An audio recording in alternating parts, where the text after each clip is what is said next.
বড় লোকদের বর্ষাকাল। মমস ফাইনালি রেনি সিজন তো চলেই এলো। ইয়েস সুইটহার্ট, রেনি সিজন তো তোমার মমের খুবই ফেভারিট। হ্যাঁ মম, আমারও তো খুবই খুবই ফেভারিট। একদম দেখো কত সুন্দর ওয়েদার, এরকম যেন এরকম কেন যে সারাটা বছর থাকে না, আমি তো সেইটাই ভাবি। সুইটহার্ট, তুমি কি খেতে চাও বলো? তুমি যেটাই খেতে চাইবে তোমার মম তোমার জন্য সেটাই রান্না করে দেবে। আজকে তোমার মম নিজের হাতে রান্না করবে শুধুমাত্র তোমার জন্য। কি রান্না করবা? ইলিশ মাছ ভাজি করো তাহলে। ইলিশ মাছ ভাজি আর কি খাবে?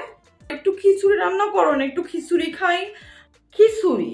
বেটা ডিসগাস্টিং, খিচুড়ি খায় গরিব মানুষরা। তুমি কি গরিব? তুমি বড় লোক, তুমি খাবে বিরিয়ানি।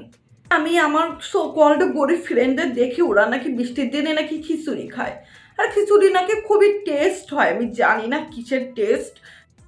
তুমি মাটন বিরিয়ানি খাবা।